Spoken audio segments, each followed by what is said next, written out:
Alright guys, let's go ahead and get started. This is going to be our newest session of our Solo RPG stream.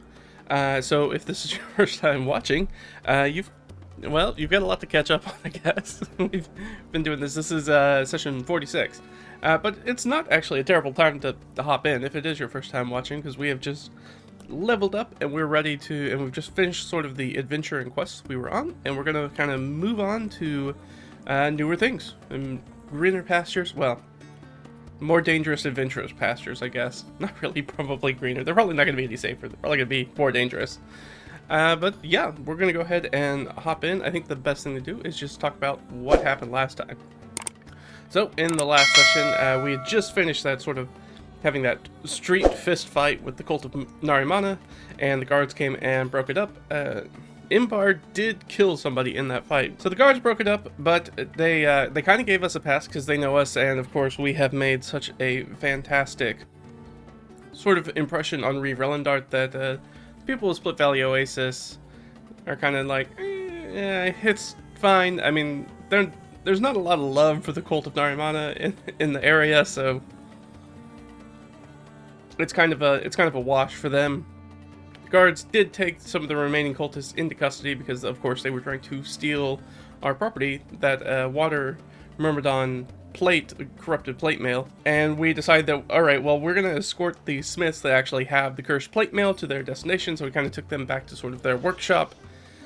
And we did get ambushed again in an alley by a mage that we're pretty sure was working for the peddler, and seemed particularly focused on dealing with Inbar. We're not really sure what the relationship is there, right, in the Solo RPG. We know there's some sort of pre-existing relationship.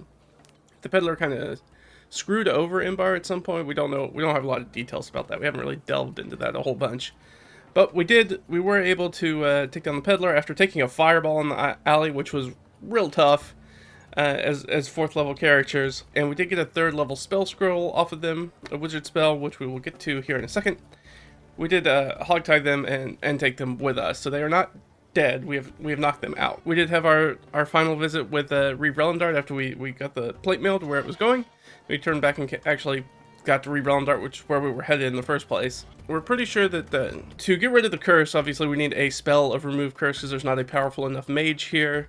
Now, the thing is that as kind of happened in that conversation, Leah slept and became 5th level, which means she got access to 3rd level spells, so there is the potential that we might be able to get a scroll of remove curse and maybe she can use it. Remember that she is very new to being a wizard, so she was like, I can try. It seems she feels like she has reached a level in which she would be able to at least attempt to maybe remove that curse, since there's not a more powerful mage here, which means, of course, that now that we have knocked up and hogtied that one mage, that Leah is probably the most powerful mage in Split Valley Oasis. Which is sort of, I think, a new thing for her. So maybe we'll find out some more about that. But it's going to take, we rolled kind of for it, and it's going to take 7 weeks until that's ready. So we have a lot of downtime. Either we're going to sit around for 7 weeks waiting on that, or we're going to have to find something else to do. Now, we do also have some downtime stuff to do, so we'll get to that. So I did get some bonus treasure rolls from Reeve Relendart. We rolled really well and got over 240 gold. Since he wasn't able to provide us yet the reward that we were promised, he kind of gave us this extra reward. And of course we went above and beyond. We went to the trading post, the market, and sold off a whole bunch of treasure.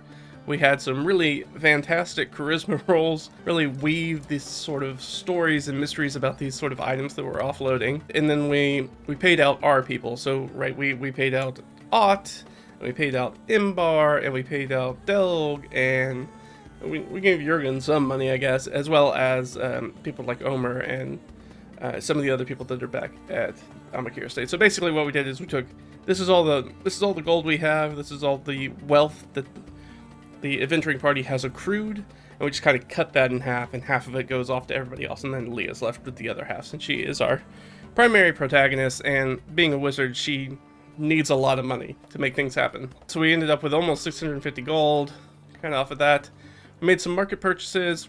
We got a spell scroll of shield. We got alter self. We got, it's listed as, I accidentally wrote it down as blue, but it is blur.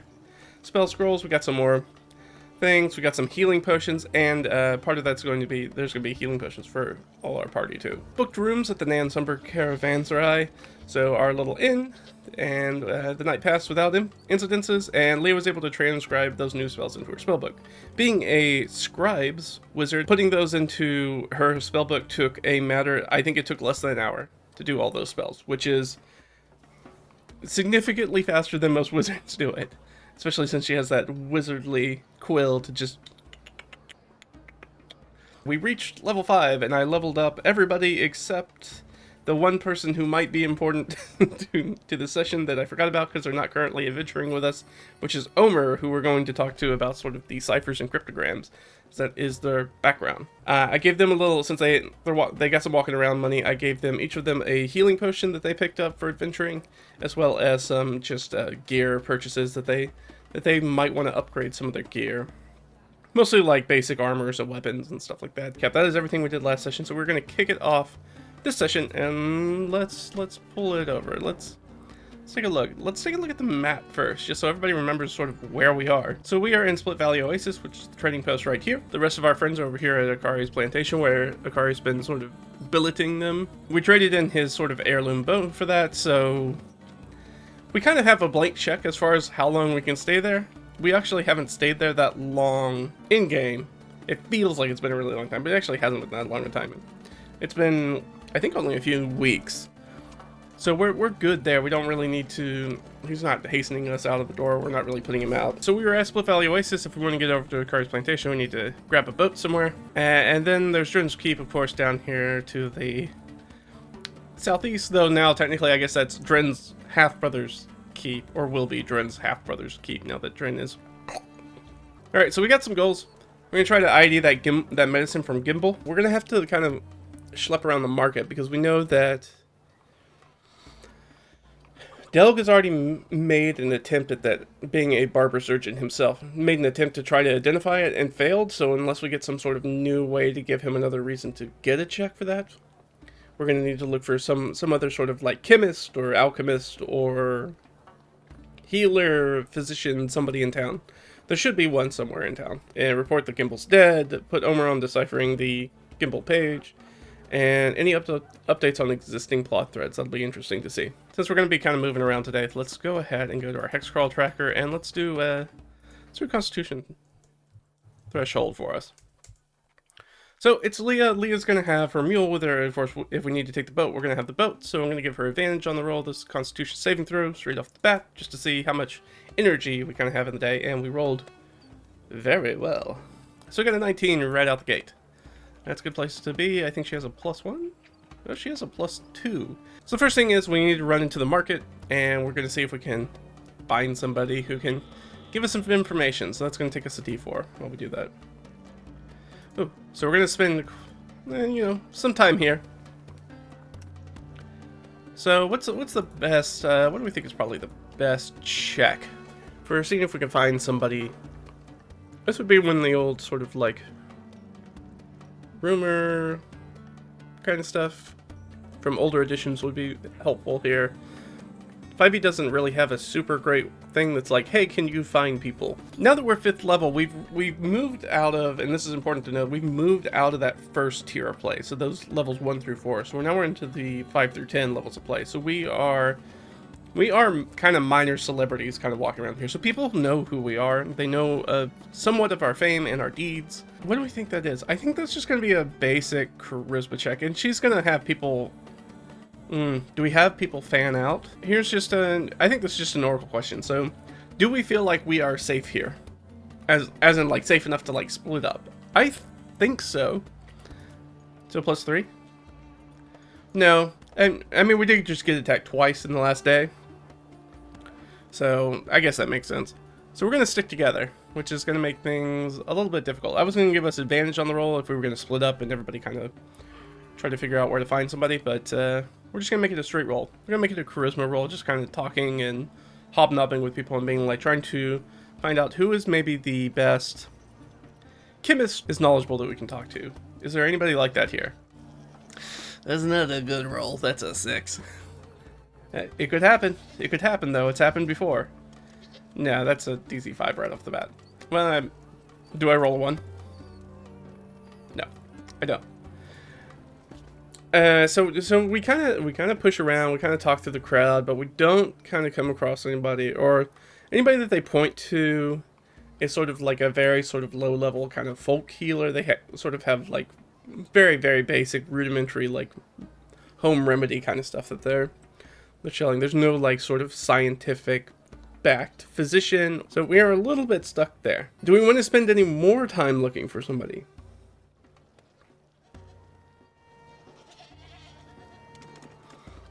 Let's ask Delg. Delg's sort of the expert in this area. Hey, Delg, do you think that this is worth investigating anymore? Let's give Delg a roll. Let's see. I was going to give him, I guess, +2 for his healer's kit. That makes sense. So the answer is, yeah, I think there could be still somebody. I'm sure that there are maybe some traders here that... Maybe on the fringe, maybe if we aren't so stringent about the credentials of who we're looking for, maybe there's some people on the outside. Now that may put us a little bit closer to looking into people who are sort of charlatans, snake oil salesmen, stuff like that. But if we move to the fringe, we might find somebody who has some better information. And I think Del reminds us that, hey, we're saying medicine, but we don't actually know what this stuff is. As far as I can tell, it's supposed to be something. It's not like it's, lacquer or anything, or paint or anything like that. Like it seems like it is for humanoid usage, but it could be poison. It could be a number of things. It could be some sort of magic vial of something. So they're like, all right, well, we'll spend a little time on the fringe where there are a few more shady characters. But, again, we're not going to have the advantage, because definitely if we're moving into more of a, like, shady area, maybe a grayish, blackish kind of market, I don't think that we want to be caught alone. So we're not going to split up again. So we'll make another charisma check, see if we can find anybody. That's significantly better, so that's a 17. Oh, man. No, hey, we got it, actually. That's a 15 plus 2. That's 17, so we hit it right on the nose. But it takes us a while, I think. Or maybe not, apparently. Apparently it goes very quickly. I think that means, like, we struggle with finding it, but eventually, like, this person kind of finds us, who's, like, hawking potions and stuff. Probably recognizes Leah and her crew as being adventurers now that we've got a little notoriety to our name. It's like, oh, sort of, like, stall person kind of, like, waves them over. Your adventurers looking for potions, salves, healing balms. Kind of looks at Delg. I see that you're a healer as well. We have much to help restock your wares. I don't think he needs any. I think that was one of the things we did with his downtime money. Yeah, is that he replenished his healer kit. So we don't need that. Kind of look around, and I think Leah kind of pulls the vial out of her pocket and kind of hands it to him. Actually, you could help us by potentially identifying what exactly this is and what it does. Person kind of takes the vial and looks at it. Ooh. I could do this, but my services are not free. I think Leah kind of waves a hand. Well, no, what is your charge? That's a good question. He's a knowledgeable person. Skilled. What do we think? Like 2d4 gold to do that? That sounds right to me. Sure, for 6 golden coins. I could do my best to identify you. No promises, of course. But I will do my best. I think Leah fishes out 3 gold coins and gives him 3 gold coins. Is like, well, let's hear what you have to say first. A hard bargain, but fair. I'll go ahead and she's going to give him the 6. I'm not worried about that, so we're just going to go ahead and take this off of her. So that'll put her at 38. This person takes a look at it, pulls it out, gives a little sniff, pours out just like a little, probably has like a little eyedropper, like syringe kind of thing, pull it out and take it. Probably maybe put some different compounds on it to see how it reacts. Wafts the air towards them. Probably takes a little like pinky and it's like rubs it on their lip, little dab on their tongue. Yes. Question: do they think that they can recognize what this is? 50-50. Oh, they know exactly what this is. Oh, yes. I know what this is. Kind of picks the vial back up and like puts the cork back in it. Hands it back to her. Holds out for the other 3 coins. He kind of rolls her eyes, puts the coins in his hand. Ah, excellent. Puts it in his coin pouches. I don't know what he's gonna say. What is this? So now we just gotta ask some oracle questions. Is this poison? I don't think it's poison. I don't know why Gimbal would have poison. So I'm gonna say -3. I don't think it's poison. No, it's definitely not poison. It's definitely something. I think maybe Del knows enough of that. He was able to recognize at least maybe 1 or 2 ingredients that he could sort of suss out from the concoction. They're like, those are relatively helpful things. Like, I don't think that somebody would be adding that to that if it was poison. So what do we think the nature of this is? Is it like a healing draft, like a healing potion? I don't think that's it either. No, it's definitely not that. Is it maybe some sort of different kind of potion? Like a more useful potion? No, how many? Alright, so we've rolled a 20 and, what, 2 1s now? Alright, dice are all over the place today. It's medicine. Is it medicine? Yes, it's medicine. Is it medicine for some sort of, like, chronic condition? Or disease? Yes, okay. With a natural 20, I think that, and again, these dice rolls, 20s and 1s, and barely anything in between. So it's maybe an affliction. I think with a natural 20, that means it's terminal. Gimbal had some sort of terminal illness, and this was probably just keeping it at bay. And because I don't know what that is. Well, actually. So we know he was in dealings with the ghast. Getting sort of bit or scratched by a ghast or a ghoul or anything like that is really, really bad news. And Gimbal's not an elf, so he's not immune to ghoul powers.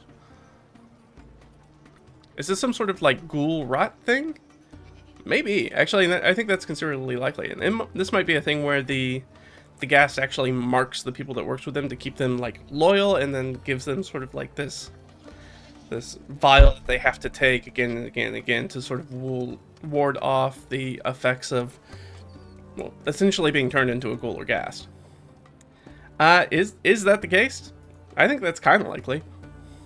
+3 is 10, so that's no. Alright, so it's not that.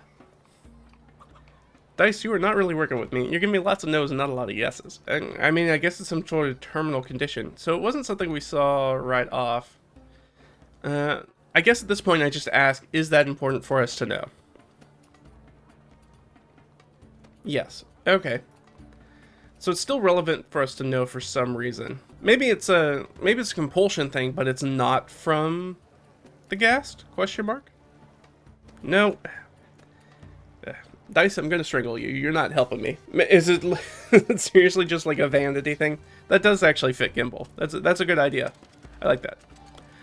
Is it just straight up like an anti-aging elixir, an elixir of youth?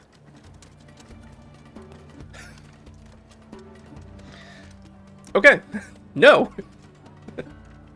Maybe the guy's just lying about it. Let's make an insight check on the guy instead. Let's make an insight check. I'm going to give us advantage, and just because there's a whole bunch of us here.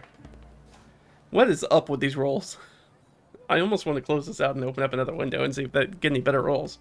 So many 20s, so many 1s. Alright, so we have a natural 20 insight check, so I guess the question is he lying to us? Is he? He's not lying to us. I'm going to go with this. It's like, if he is trying to explain it to us and we're not able to get it, is it an incredibly complicated thing?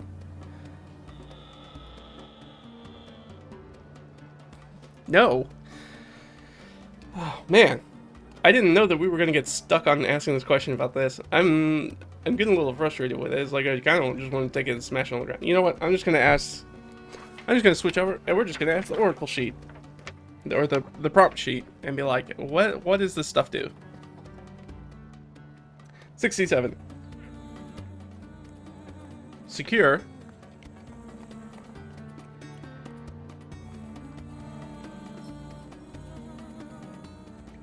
Secure Strife.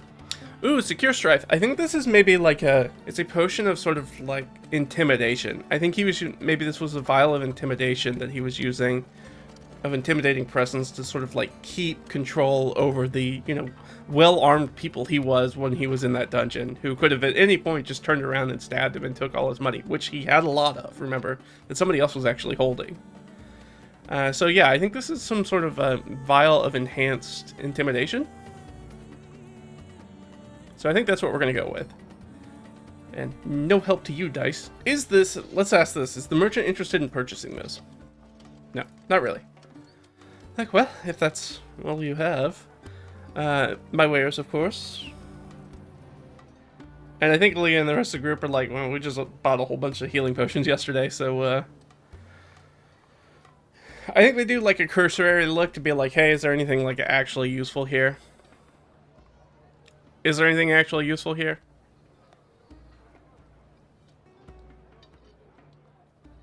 These dice rolls are insane today. Alright, natural 20. Yeah, no, there's something incredibly useful here. Is it a potion? No. Is it poison? Yeah. It's more natural 20s. I don't have any resource for poisons off the top of my head or in my GM binder because they don't come up much because poisons aren't that useful. It probably does some sort of condition. We got a few conditions. There are 13 conditions that we have. I'm just going to roll 2 12s and see what they give us. 1 and 9. Oh, so it would be something that would blind somebody and poison them. That makes sense. So it incurs a person who is affected with it. It takes the blinded and poison condition. So they would have disadvantage on pretty much everything they do. As well, right, poison is ability checks as well, correct? Yes, attacks and checks. And then blinded has a myriad of problems with it. There are a few different ways that poisons get done. They're contact, ingestion, and like they have to be stabbed with them, right? So ingestion's the hardest one, so that's most likely. Stab and then contact. So let's just roll a d6 and we'll do a little pyramid. So you have to stab somebody with it. You have to get it into their system.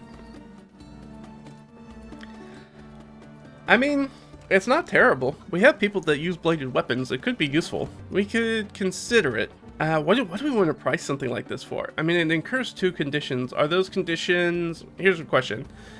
Are these conditions temporary? No, those are like permanent conditions. Like you will be permanently blinded. You will be permanently poisoned, assuming you live. So this is real nasty poison. So I think it's got to at least be uncommon.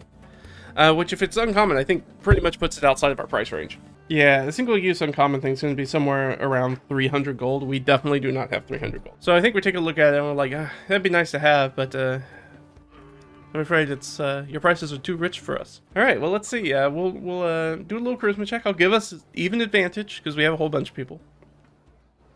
Well, trying to talk down this price. Not 3. And of course, this is when we get the middling ones. He's pretty staunch on that price. I'll roll these d6, but I don't think they're going to matter. Actually, it's only a DC of 8. 6 was our highest roll. We have a +2. That is an 8, technically. That's barely a success, though. How much is it going to drop the price by? Hey, yeah, 30%. We're not going to get that 50% we needed. We're like, still too rich for our blood. Thank you. Maybe once we've accrued some more wealth, maybe we'll come back and see you about this. Is this a person who's lives at Split Valley Oasis? I think that's extremely unlikely. Yeah, tennis. No. But we have been here for a while and we've talked about a lot of things, and I have rolled a lot of 10s, which means there should be an interrupt scene. So I think as we're doing that haggling, let's sorry interrupting. Eat that guy. So 9. Some sort of ordinary information or technology. Okay. It helps if I read it. 13. Lose faith, morale, or trust. Okay. And some basic information and sort of our object here. There's that 20 again. We're going to lose some faith in some sort of information. So I think, is this something we overhear? No. Okay, so somebody actually comes up and talks to us about that. Like I said, we've got a little bit of notoriety now, so people kind of come up and be like, hey, Leah, heard dragon friend and goblin killer and you know, chaos warden with her fighting the elemental. All these wild tales that have, of course, the rumor mill's just gone off the rails with Leah. She's come in and out of town with her friends. No doubt the people who were at Akari and Reeve Relendart have not been helpful in just stopping those flames from kind of spreading. Just because they're our friends and they tell probably exaggerated tales about us. We're going to have a little faith and then we're going to lose a little faith. So let's look at our MacGuffins and treasure. Nothing there is going to be really important, I don't think. So maybe plots and rumors. I'll just roll the d12. That'll make it easy. 2. Oh, so do we lose faith about the Water Myrmidon being uncursed or uncorrupted? Yeah, I think we lose faith that the corruption has stopped. We're still seeing somebody talks to us about something, and it sounds like the source of the corruption might still be around. Maybe somebody's afflicted with it, with some sort of corruption based off of it. Let's do that. Alright, so we did that and we did that. So we were interested, but unable to...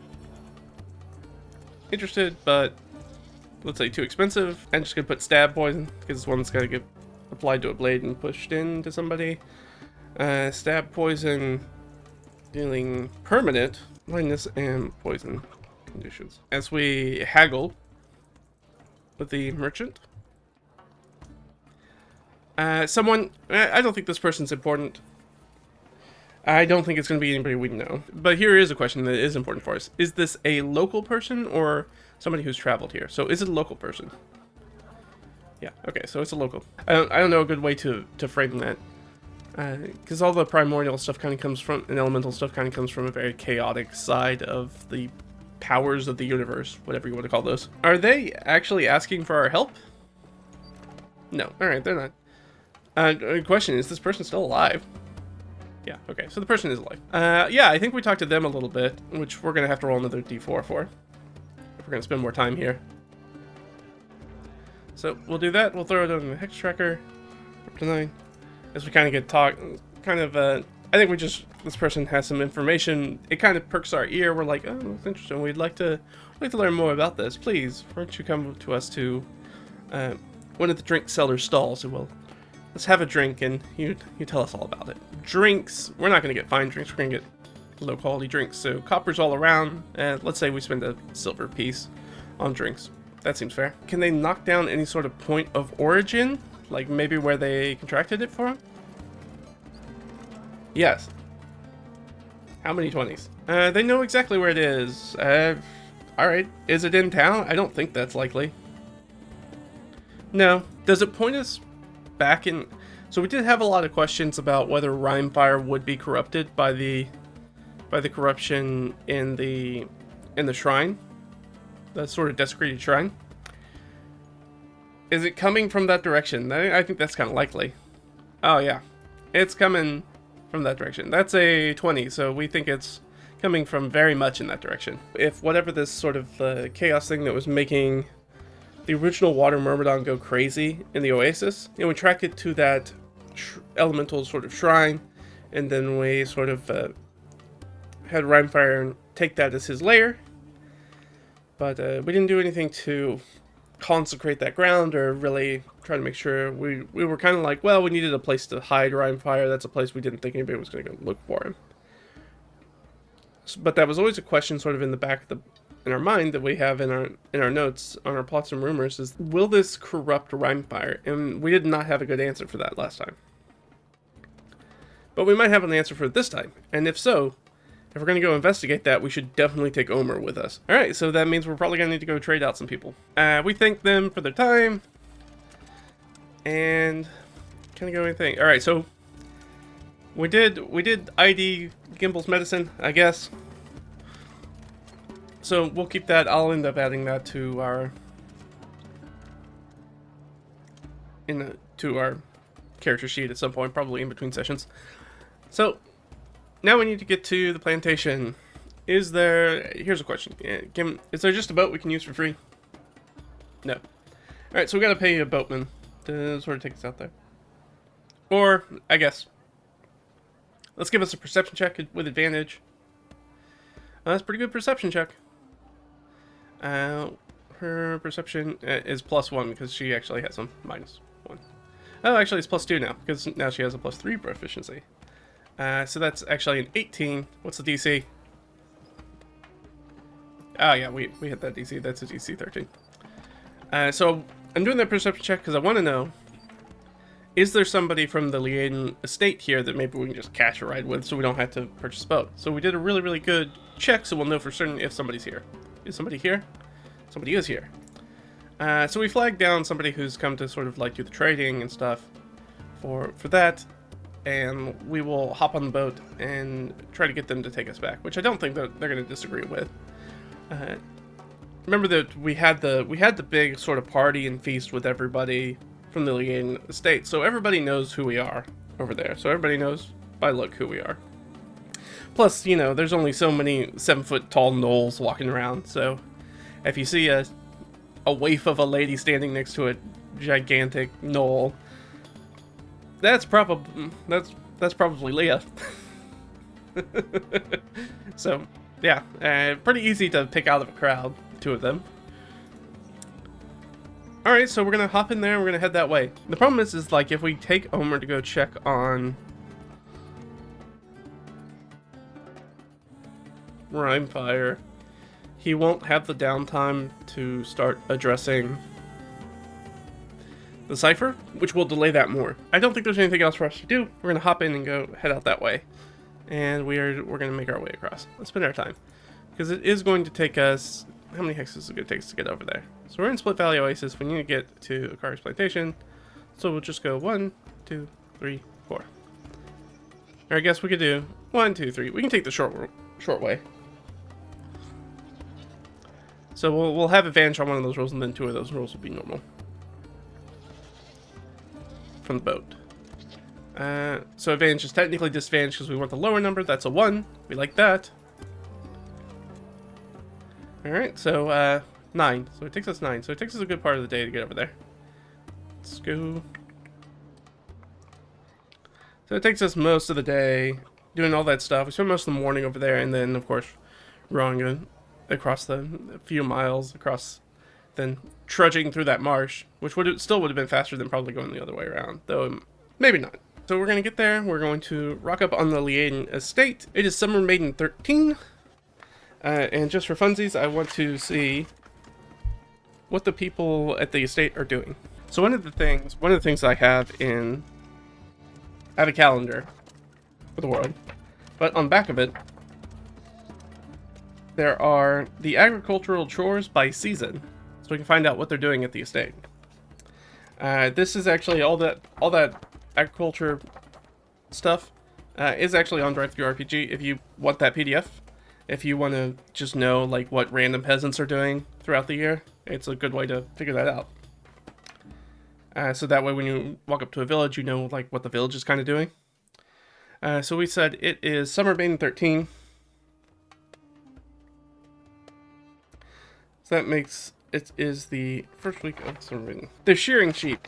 I don't think they have any sheep, but they might have some goats. So if they have goats, they're probably shearing goats for the summer and collecting that wool and or mohair, cashmere. So that's what we do. We kind of rock up on the estate. A number of the peasants kind of have the front yard of the estate kind of opened up with clipper stations where they have the animals flipped over on their back and they're kind of holding their legs and You got somebody clipping the wool and mohair off of them and putting them in big bales. And that's what we kind of rock up onto, and it doesn't take long. It's certainly as we approach, people kind of wave to us as other people kind of run up to kind of help unload stuff from the boat, from the tray back at the trading post, and start doing that. We kind of say hi to people, kind of shake people's hands, be like, nice to see you, things like that. Where can I find the master of the estate? And they kind of tell you that Lord Akari is, I don't know where he is. He walks the property pretty often, so he's probably out in the fields or something. So we track down Akari, say hellos. Akari, lovely to see you again. We are back from our mission, and we have quite a bit of news. Is there any chance, can we see our friends? A chance for us to sit down and talk? Anything of that nature? I think, like I said, he's out in the field, sort of overseeing work. Lovely to see you. I'm glad things went well. I'm glad to see you. You all look healthy and in fine spirits, and with a new friend. Hi, I am Lord Liaden. Welcome to my estate. I think you're consulting Master Liaden. Nice to meet you. I am Jurgen. What is Jurgen's last name? She actually has your last name. Braunwood. Jurgen Braunwood. Lovely to meet you. Well, certainly walk inside. Take your time. I'm sure you are tired from your travels. Sit, have a drink, have a meal. I will finish up some things here, and then I will send word to your friends that you're here, and you can meet with them, and I'll catch up with you later. Absolutely. Thank you again for putting us up. No matter. You have done me great services, and continue to do me great services. Yes, actually, on that front, we actually do have something to tell you about that I think you're going to be happy with. But we'll talk to you later, of course. She kind of looks around at her friends. Shall we?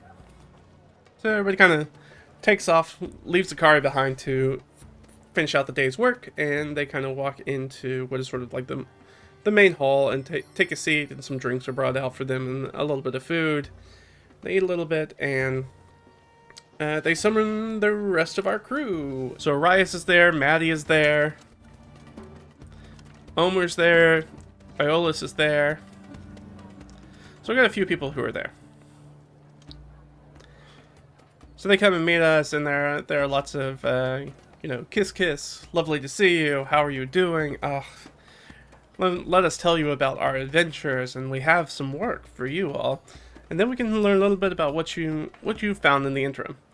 So we sit down and they say everything that's happened since they were here, about going and, having all the issues with the Gazers and the Re-Relendart and Drin. I don't think we've been here since Drin died. So Drin's half-brother, because I don't think we came back across to see everybody when we were last in Split Valley Oasis. We just kind of passed through. So, and they're like, you have been on a whirlwind adventure for sure. Well, I'm happy to know that Gimbal should no longer be a problem. I think the thing that probably piques their mind the most is Leah getting attacked by that polymorph snake demon on the way back. And I think they kind of stuck with that. And who brings that up? We got 4 people here. Who kind of takes a call on that? All right, that's 2. That's Maddie. So Maddie, who is Arias' secretary. A polymorph demon. And I think she kind of shares a look with Arias. This does seem like something that might be Fargrim related, perhaps? Extraplanar entity, but who's to know? I think Leah kind of takes that information. I don't think that makes her any more concerned than she was already. It gives a little bit of focus, maybe, but it's kind of like, okay, that's information, but I can't act upon that information at this point, so that's just good to know, I guess, maybe, and it's just kind of a hypothesis. We don't actually know that, so. Did they have any other attacks from Gimbal? That's a good question. Gimbal seems to have been preoccupied with us. They're coming after us and dealing with the slaves, so I think maybe not. So -3, capturing his slaves. Yeah. All right. So no other. So no attacks from Gimbal. So we tell them that, you know, obviously Gimbal's dead. He's dead. We picked his pockets. He is not among the living. Any updates that they have on existing plot threads? So let's look at some of our plot threads and see if there's anything that maybe they could have an update on. Enmity of the Bounty Hunter Guild. Extremely unlikely, -5, but, you know, do they have any updates there? Nope. Sure don't. Anything that they found out about the corruption? Actually, that's very important. I think that's actually likely, because we have people here who are specifically dealt with that, and which is Omer, primarily, who specifically dealt with this situation, and have been here at the source of it. So I think that's extremely likely that they have an update on that. +5. Oh yeah, they have a big update on it. So what is their update? What do you think that update looks like? I'm just going to assume that it comes from Omer. Has he had any sort of contact with Rhymefire? I think that's extremely unlikely. We were kind of keeping Rhymefire away in secret, primarily because we didn't know. We knew Gimbal was in the area and definitely wanted to recapture him. So I think that's extremely unlikely. But has he talked with Rhymefire? He has talked with Rhymefire. Did Rhymefire seem afflicted? I'm going to say +3. I think so. Yeah. Well, let me ask this. Did he allow Omer to sort of give him a physical, basically? Give him an examination? I'm going to say 50-50, because I think a dragon would usually be like, no, don't touch me. But those two have a bond during our adventures before. So I'm going to say it's a 50-50. So no, he did not give him an examination. So we do think that that's an issue. So Omer is knowledgeable about that. He's aware of this issue. Yeah, let's see if Arias. Does Arias or Maddie... I'm going to go with Arias because he hasn't done anything yet. Did he have any information about either one of these? About why Leah and her colleagues were discredited and blacklisted? Has he come up with any information? I think his correspondence is pretty limited because he doesn't want Fargrim to accidentally find out where he is. So I think it's... Here's the thing, is that if we go -3, I think there's a chance that he has found out about this. If we go, and where we are. If it's a -5, then he probably doesn't know. Then, you know, Arias is being incredibly secretive. Arias was already being incredibly secretive, so I think he's going to continue in that vein. He was already hiding out. He wasn't at the conservatory. So, did he find out any information about that? Nope, not a thing. Certainly has not. He's been too afraid to sort of like reach out to people, I feel like. Yeah, well, coming to terms with Leah's inventory. I'm going to just go ahead and knock this out. I feel like I have not been doing a good job about keeping up with that, but we have definitely bypassed the effort on that, so I'm just going to cut that down. Did they learn anything about the infestation of undead cartridges? I think that's extremely unlikely. Oh, but they've heard rumors. Who do we have left? We have 4 people. This seems like an Iolus thing. Iolus has heard something about it.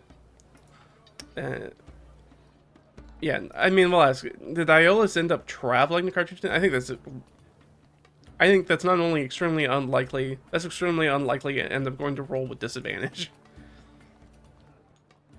Did Meta roll the same thing? But it's still going to be a 9. So Iolus has heard some sort of rumors. We knew this session going in, it was going to be a lot of sort of like downtime, bookkeeping kind of stuff. So I know not a lot of action this time.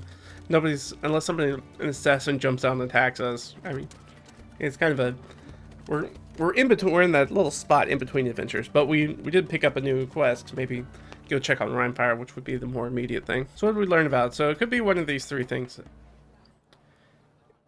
So I'll just roll a d6. See if it's A, B, or C. A. Okay. So we learned potentially maybe a rumor about why the Cult of Narimana is fighting the undead. That could be really interesting for us, because that is something we've had a lot of like sort of question marks about, being like, huh? Because otherwise they don't seem particularly concerned with undead. I'm just gonna roll again. on our little prompts table and see if that kind of comes up with anything. See if that gives us any interesting information. 83. And again, this is just rumor, so this is by no means fact. Ascend. Uh-oh. That's usually not good. An ascend. Ascend the unknown. So what I'm actually going to do is I'm going to jump over, because for a little bit of clarification, I'm going to roll a d20, and I'm going to use that on our sort of interrupt. So they're going to ascend the unknown and some sort of hazard, obstacle, ordinary. To me, we knew that the undead were kind of all over the city. They were just kind of like popping up randomly. That to me says that maybe this is about like a sewer system, perhaps some way that they can move throughout the city without, and some place they can hide from the sun, because we know that they don't like the sun. You heard that the cult of Narimana is trying to, they have some sort of divine purpose. They're trying to ascend to something, and we can just use the role that we had, the ascend to unknown. They're trying to do something. Their cult is trying to do something. That makes me think that it's a classic, like there is an old cities like this are built in layers upon the bones of the old settlements that are there. And so maybe there's something down in that sewer that's broken into. He's got very vague rumors about the cult of Narimana just because they were in town, probably. Alright. Interesting. So they've kept their ear to the ground. They've learned a lot. It's a trading post. It makes sense. There's a lot of people from a lot of different places coming in and out. A good place to gather a bunch of information. So it makes sense that they're kind of getting all of this and being able to save it and give it back to us. Everybody's given us like some little piece of information, right? Elias hasn't given us anything yet. He failed. He hasn't sent out any information about that one thing. So let's see. Let's keep going. Let's see if maybe he has something for us. Slaver's affliction. Did he learn anything about Slaver's affliction? I think that's extremely unlikely. Nope. And the next one, nope. We kind of got something about the cult of Narimana. But they are trying to kill Arias. So did he? That's 50-50. Did he learn anything about them? Oh, he has learned something about them. All right, so he has learned something about the cult of Narimana trying to attack him. I'll just ask a question, like, were they clearly asking around for him? Yeah. Did they send somebody snooping around the Liaden estate? No. Not, at least not that they found. So, we now know that, you know, a Split Valley Oasis itself may not be safe for them to be in. Now, at Akari's estate, where Akari has his own sort of house guard, he can take care of that. Not an issue. That's not really new news, though. That's not any new information that we didn't already know. So because we got that, they're going to give us a little thing on the prompt. And actually, we know that they want to tie these 3 people, so which one is this actually about? It might not be about him. No, it's not. It's about Leah. So we learned about them. Know that they're trying to tie Leah to the Riverside Conservatory break-in. So he's learned some news about that. Before I roll on the prompts, whether it's successful or not, you know, has that been successful? Are people picking up on that? Kind of, like, yes, but not. So a little bit in Split Valley Oasis, but probably more in Carjuntan. So let's put it that way. And that's all the information. I'm just going to let them have... Each of them got one little thing. So, and I think Leah's like, well, you certainly have kept busy. And a lot of information. Interesting. Well, I think the most pressing matter is obviously Fire. And there seems to still be some latent chaos corruption that is afflicting the area. So I guess, again, to the southeast, right? If I remember where the layer is. I think that's the original. I think she pulls out the coded missive and kind of slides it over to Omer. We also found this. We were hoping that you would be able to take some time to break it, but of course, if we're going to see Fire, I assume that you want to come. Does he want to come? I think that's a +5 for sure. He wants to come. It's like, oh yes, I think it would be much easier for all of us if I went as part of the party as well. Agreed. I think that's relevant. Goods will have to wait for another day. All right. So I think we're gonna bundle up. We'll talk to Akari. We'll let him know about that. Well, I guess there's a question. Does Akari have any? I guess Akari's here. We have what, like one plot rumor thread left, which is about the peddler. Did Akari find out anything about the peddler? 50-50. He might. He deals a lot with trade. He's a big trader in the area. He's like the big man on campus around here. So if anybody's gonna know about it, it's gonna be him. And he's in the right area, so yeah, I'm gonna give him a +3. I think he's got the right resources and the right influence to be able to find out something about the peddler. He did. He's found out a little bit about the peddler. Do we know what he pinned on Imbar? Which is something... I guess it's a question. Does Imbar know? I think it's extremely likely that Imbar knows. Yeah, okay, Imbar knows. So let's just roll the prompts. 20 and 5. Nice low numbers for us. Push.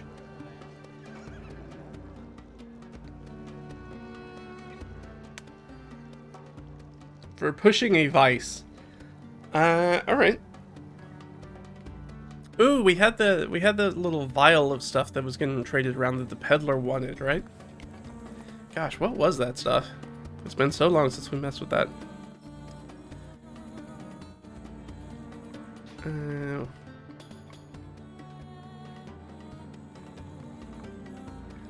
So we got that, the infestation.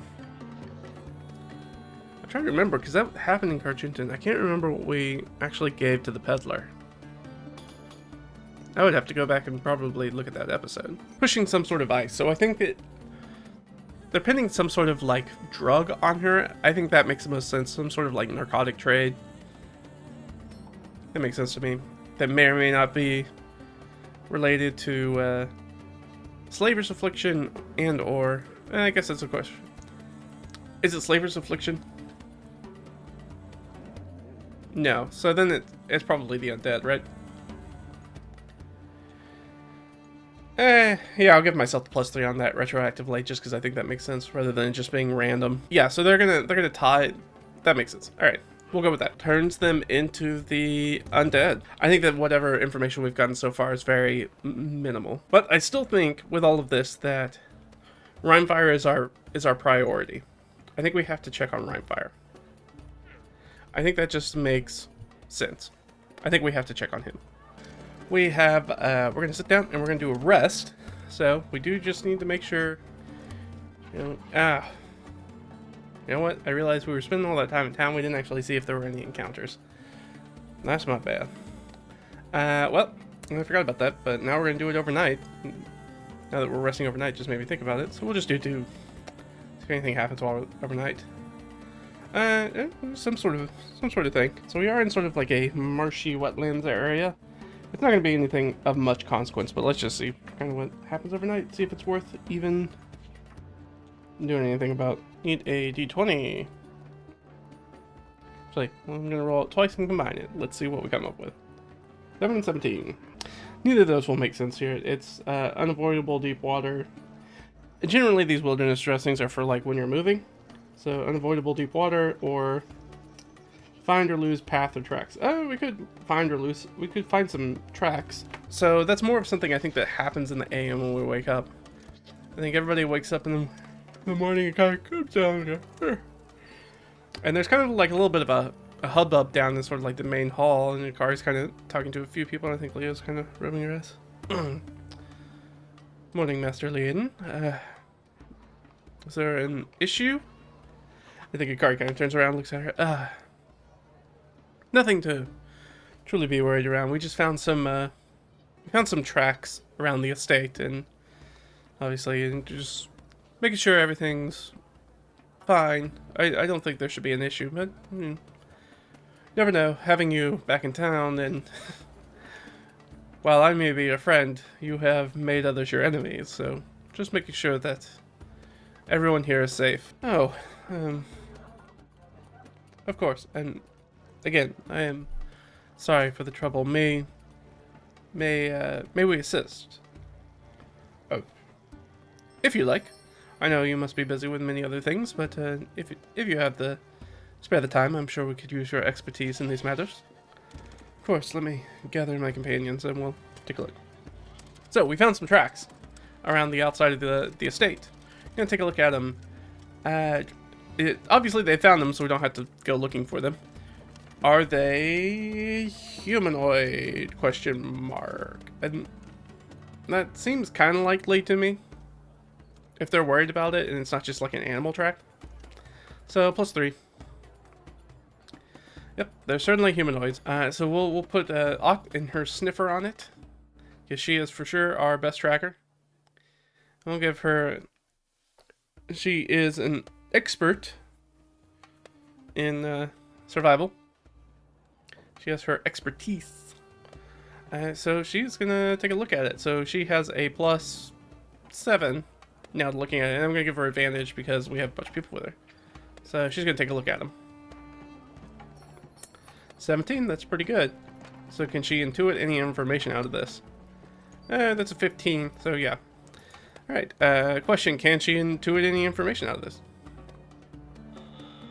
Not particularly. That is an interrupt scene, though. Do we want to do an interrupt scene? These people might still be around.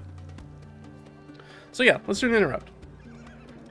So we're gonna look at the stuff in the morning and try to figure that out, and then something happens. It's gonna happen.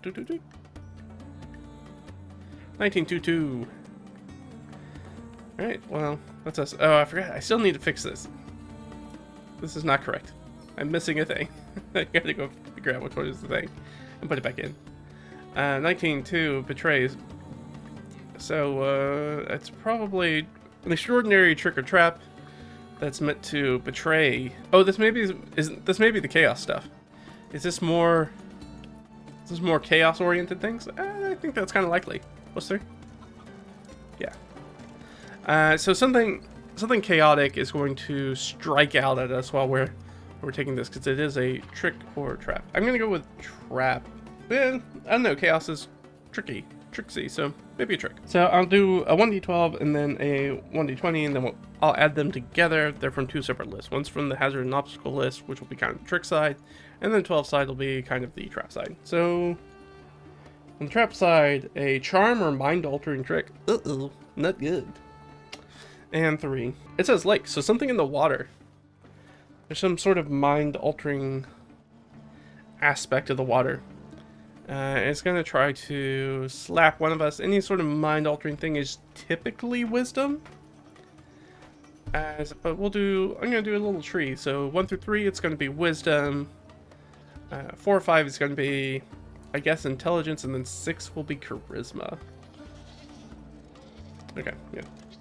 So wisdom saving throws. Does it attack everybody? Question mark? No. So just Ott. I guess Ott kind of looks down, does that classic thing where you kind of look down. And there's been some sort of, I think there are boot prints in the sort of marshy area that she's kind of following through, and the rest of the group's sort of behind her, kind of looking over it or anything. Question, are the boot marks one person? No. Okay, so group. Let's say 2d4. Alright, so we got like 5, so a small group, like a small group of like 5 people.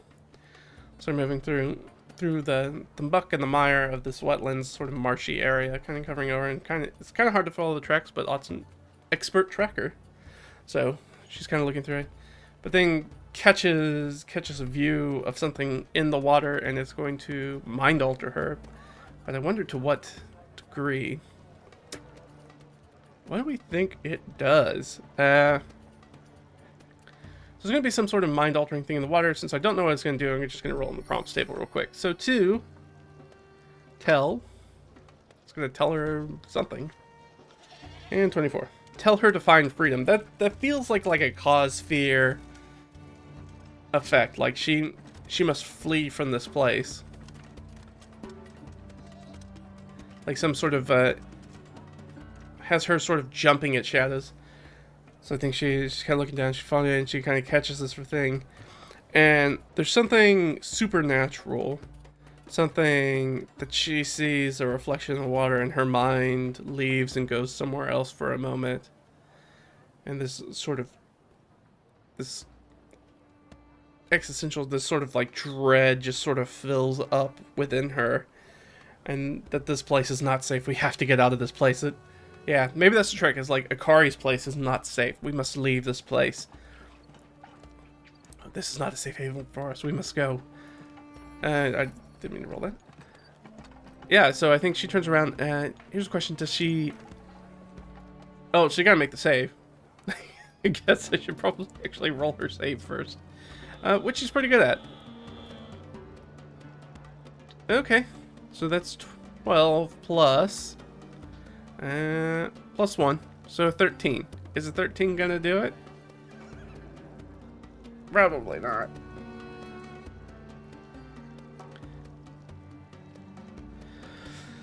That's a 14. Missed it by that much. Alright, so Ott starts freaking out. This place is not safe. We have to leave here. We have to leave here now. I'll get the boats ready. Grab your things. We're leaving. And I think the rest of them are like, what's wrong? What's going on? I have a bad feeling. This place is not safe. These people, whoever they are, they mean terrible harm. I don't think this is a safe place. She tries to convince them that it is not a safe place for any of the members, so we shouldn't leave anybody behind. She's going to try to make a compelling argument for that, which she's not very good at. She's not much of a talky person. So that's 13. She's going to use persuasion. She doesn't have that. She has, in fact, a -1, so 12. So I'm going to give them sort of like an insight check. I think we can go individually, just to see like who she can convince. So, Leah, I'm going to give Leah advantage against this, because technically, as an elf, she has advantage against charm effects. So I think even a secondary charm effect like this, she would have advantage on. That makes sense to me. Like, she would be able to clock that and be like, eh. So this is sort of an insight check for her with a 14 on the die. With her -1 is a 13, which is exactly what Ott rolled, right?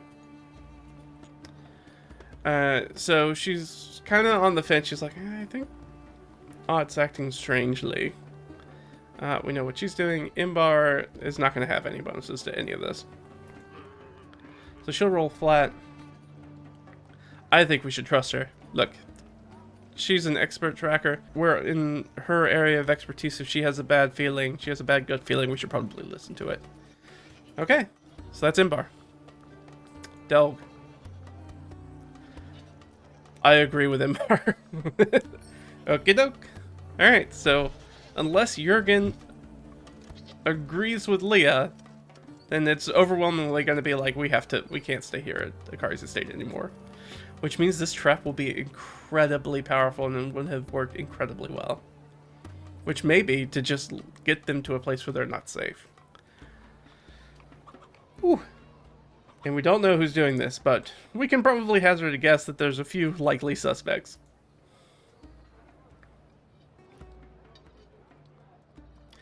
Alright, so everybody's against Leah on this. Leah's like, I think this is a magical effect. And everybody else is like, no, what is this? So unless Leah's got some spell she can burn, which I don't think she has anything that's going to be related to this. She could detect magic. That is the one thing she could do. So I think that's what she'll try to convince them to let her detect magic. So what will the DC for that be? That they will hold on. Oh, wow. Literally cannot fail this. That is a DC of 1.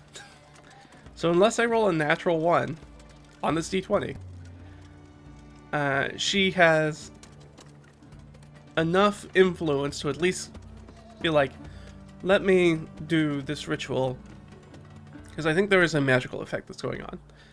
And because, like the same thing, they trust Ott's expertise and her gut feeling, they're going to trust Leah and her gut feeling about magic.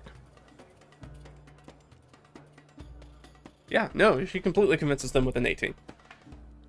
She's like, no. I believe this is a magical compulsion effect. Please. She gets down, sort of on her knees, she clears a space and sets out the things that she needs to do detect magic as a ritual. This is clearly a magical effect. Can she determine it's a trap? I think that's an investigation check. It could be either investigation or arcana. I think those will be just about the same for her, so I don't think it's going to matter which one we choose. Yeah, she's turned in investigation and arcana, so it's not going to matter. So she has a +6 to the roll. Can she determine that it is a trap? 15. That's pretty good.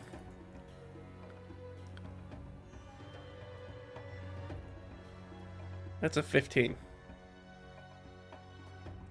Alright, so she does just barely. She's like, it's well constructed and well hidden, but I'm fairly certain this is a compulsion meant to pull us away from the safety of the Liaden estate.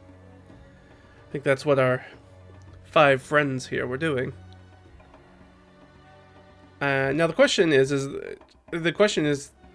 really, is Ott anywhere to be seen? Because Ott's actively freaking out. Did Ott hang around? I think that's extremely unlikely. She certainly did not. Ott is beelining it through the marsh to get to a boat. Grabbing her stuff and like getting in the boat and being like, that's what she says she was going to do, that's what she's going to do. And I'm just going to do kind of a luck roll, one versus the other. So the first die is going to be Ott, and the second die is going to be Imbar about. Because I don't think they're in a place where they're going to like physically restrain her. But I think they are in a place where they're going to be like, hey, I understand you're freaking out. Hold on just a second, and then we'll go. If whatever Leah finds, once we confirm, we're with you. And trying to calm her down. Nope. Ott pushes past, and she's like, that's fine. You can do that. I will grab our things and put it in the boat.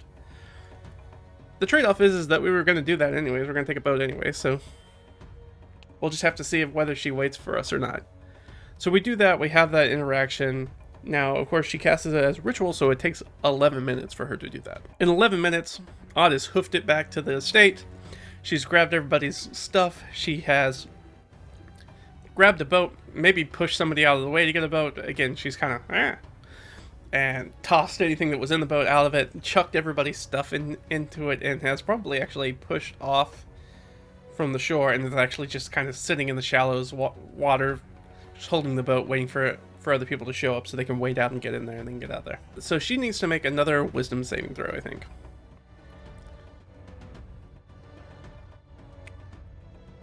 But she overcomes it. I think after a while of her sitting in that boat and just having that silence of just the water kind of lapping up against the hull, she's sitting there just kind of waiting with nothing, but nothing's happened around her, that she starts to kind of come down from it. And I think she realizes, okay, that sort of initial sort of fight or flight response kind of subsides. Anxious energy in her body starts to disperse. She takes some deep breaths, and I think she's fine. And I think she actually probably just rows the boat back in and enough that it's back on shore. I think she just stands up beside it. And then I think everybody else kind of comes up and kind of comes back to Ikari. They kind of tell Ikari what they found. They're like, well, we don't know where they went. We didn't follow them. There's definitely magical trickery in this area. So, came across a magical glamour on the water over the tracks that looks like it was meant to send us from this place. Somebody who's trying to get us out from behind your walls. Ikari goes, oh, all right. Any idea who this might be? Well, we have a narrow list of usual suspects. Could be the cult of Narimana. Could be the peddler. Could be the chimera. Could be Fargrim. Could be a number of people. Could be the assassins from the Bounty Hunters Guild. Could be any number of people. I think you are safe. And I think Ikari's like, yeah, I think I am relatively safe here. And we had not had any such things happen until you specifically came back, so I think, unfortunately, trouble follows you, Leah. I'm aware. But we are going to go check on our friend, so you should be safe for hopefully a day or so. If we need to come back, we'll do that. If not, we may go forward and deal with another crisis. One of our many crises. Understood. Is there anything I can do for you? Do you have food? Anything of that nature? Yeah, no, I think we're good there. I need, I guess the question, did they bring the mule with her? Or the mule still back at Nansumber? Okay, so the mule's still back at Nansumber. So, we're gonna have to pick our mule back up at some point, but we do not have our mule with us, which makes sense. Because we're using the boat. And if you can lend us this boat, that will be good enough aid. We know where we're going. Of course, you can take the boat. Please, of course, bring it back. Vital to our livelihood, but of course I can loan it out to you. And I think Leah kind of goes to give him some money for the trouble, and he kind of waves off. No. Unnecessary. Don't worry about it. Just bring it back safe. And if you don't, maybe we can talk about a replacement at that point. I think they clasp hands, they share a goodbye, and then everybody tumbles into the boat. And we're going to take off, and we are going to head on our way off to the desecrated shrine where our dragon wormling friend Rhymefire is apparently still at, as far as we know. Who may or may not be corrupted by this chaos influence that's apparently still going on in the area. So the source was indeed not the Myrmidon itself. Jump over to our hexcrawl tracker. So we're gonna, new day, new threshold. Okay, Constitution threshold, and D20. Gonna give them advantage because they are on the boat. Didn't matter. Gonna be the same thing either way. That's 15. So not quite as robust as we were yesterday. That's okay. We do need to update this. It is summer Maiden 14th, which is approximately May 25th. And our weather is still going to be hot.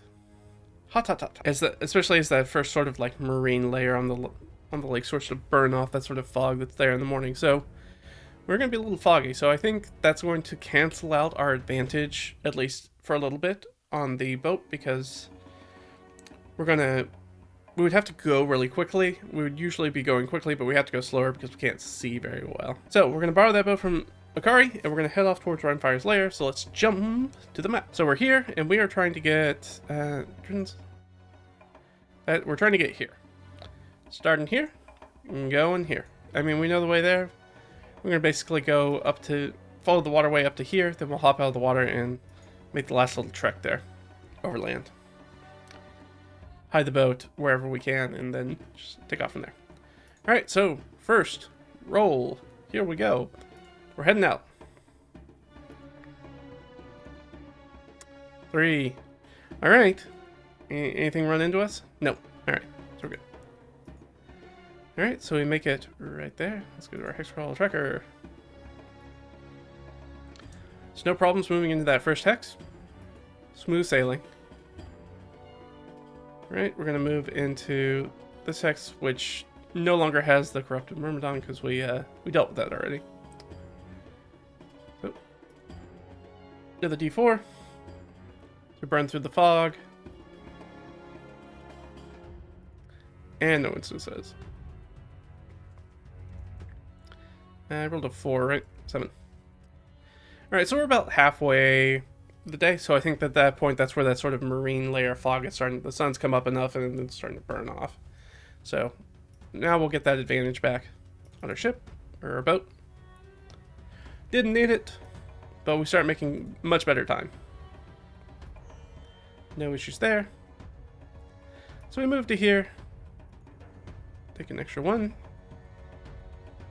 Keep moving along. 3. Ooh, and then something comes up.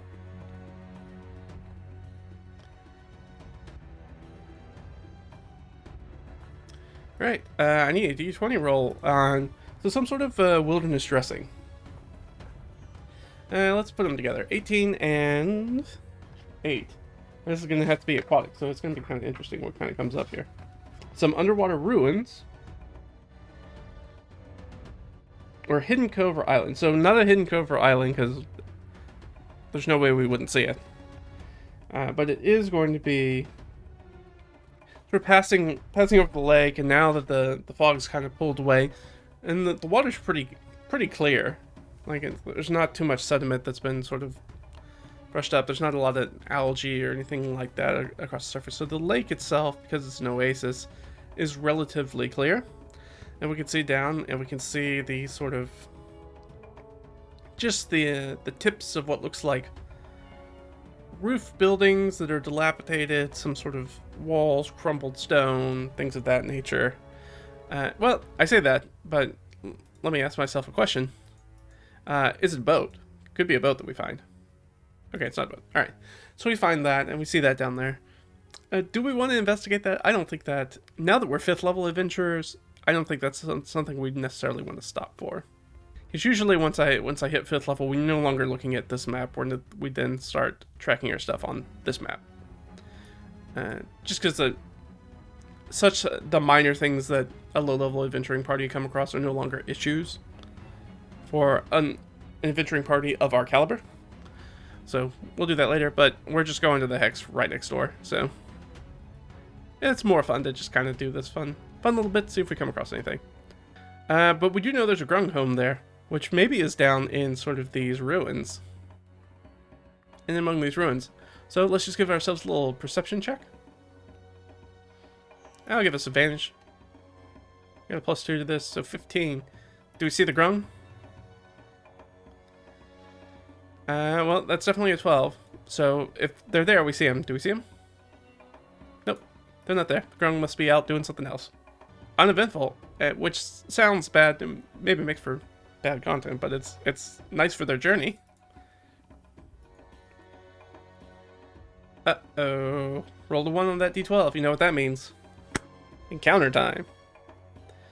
Alright, but we only used 1 status in there, so that's good. So we're making our way still. So we're here, and we're gonna have an encounter. So let's get our encounter up. Who are we bringing with us? I didn't clarify that.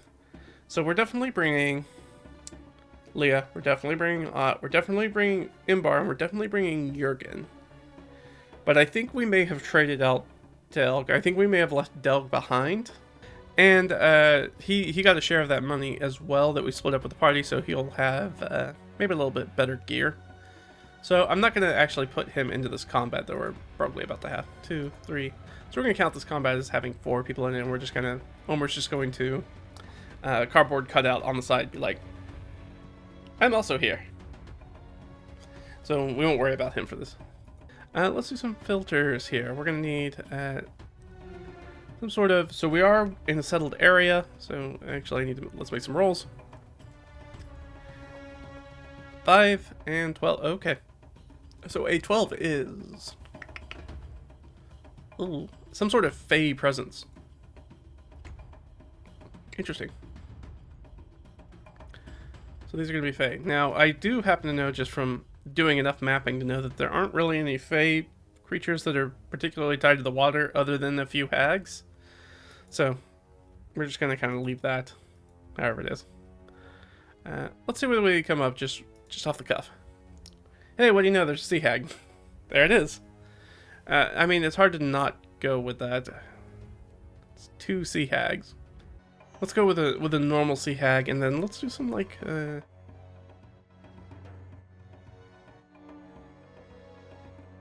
me do a couple red caps. Yeah, red caps seem right. So 1d3 red caps. How many of these red caps are here? 2. Alright. So we'll have 2 red caps. And a sea hag. It's about a medium. So let's get some monsters. Get some monster stat blocks for us. And look right at it. There it is.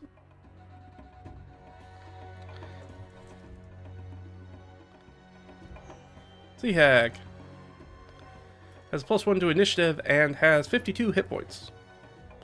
So let's make a combat. Let's go to our combat tracker. So we'll have sea hag, and we'll have red cap and red cap. So they're gonna go on 11.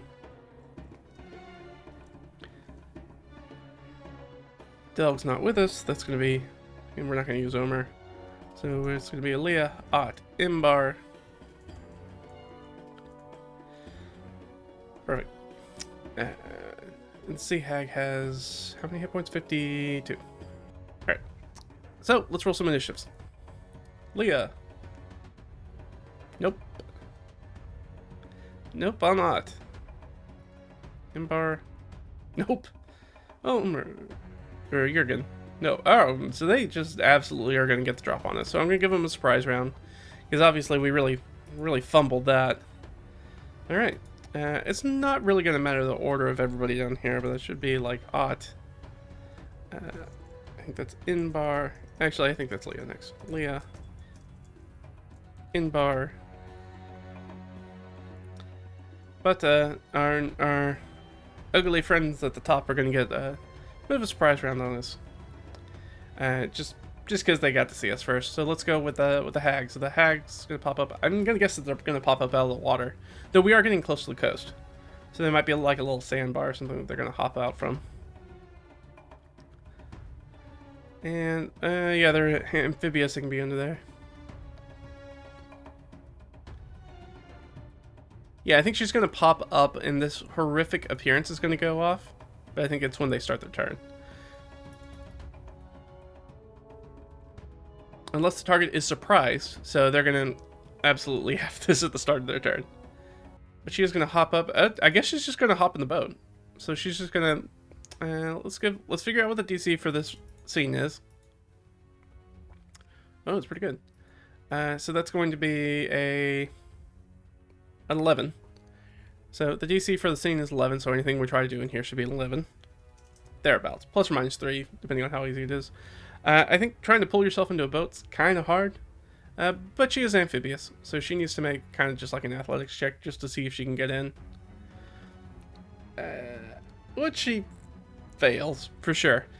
So there's a slimy, green, kelpy hand that grabs on to sort of like gunwale of the boat and kind of pulls it, gunwale of the boat and kind of pulls it their way. And everybody in the boat kind of lurches to one side and tries to course correct. Otherwise, so they don't get flipped over as this hag tries to pull herself into the boat. She kind of fails that. She'll take a claw attack at whoever's close. She would have advantage because they're surprised, but she's got disadvantage because she's trying to attack kind of like from the water, so it's a little moot. She's going to make a claw attack, and then we'll figure out who it's against. 7. That's not very good. We got 4 people she could be attacking. Number 4, that's Jurgen. I know for sure that doesn't hit Jurgen. So she takes a scrape at Jurgen, kind of like hits her. I think she has a breastplate on. Breastplate, and kind of scrapes across it with her long, broken nails. And kind of does that action. She scratches across it. And has to pull herself into the boat. And kind of running up her sides are going to be those red caps, and they're going to try to jump in and get her. Alright, here come the red caps. Let's look at the red caps.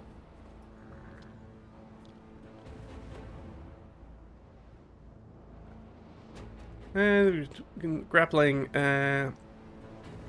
moves its speed to a creature it can see and kicks it with its iron fist. Yeah, so they're going to try to get in. They have a +6 to athletics, so they're probably going to be fine about getting in here. Alright, one of them fails to get in the boat. But is small, having difficulty. But the other one sort of like scurries up the hag and kind of steps on her hand. As it jumps into the boat. And we'll take a swing at somebody. Oh, they have that cool kick attack, though. Maybe we do the kick. Oh, it only knocks pro. Wow, dang, that's a lot of damage for kick attack.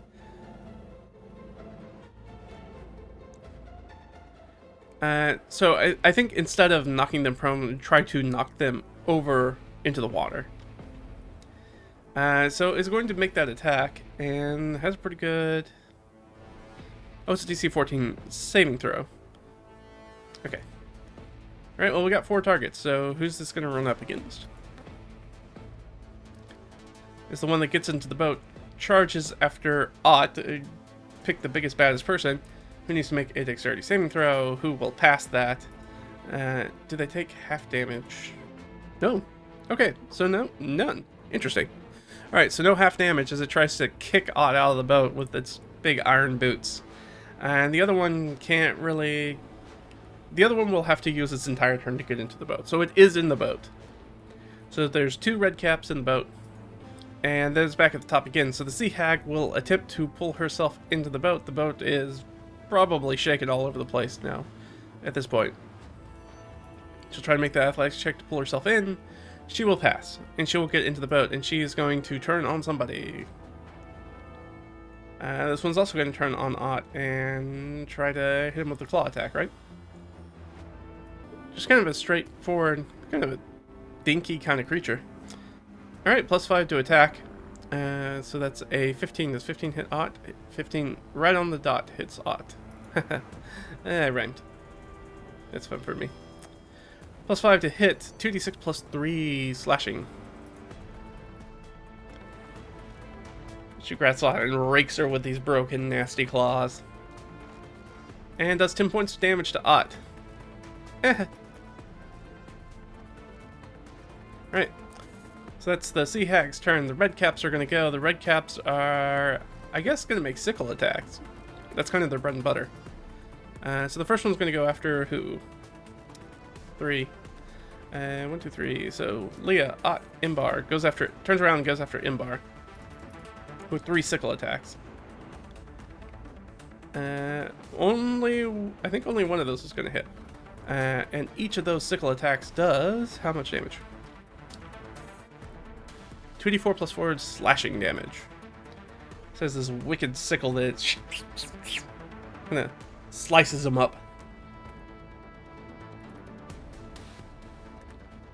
So 6 plus, what did I say, 2 or 4? 4, right? And Imbar takes 10 points of damage. Ow.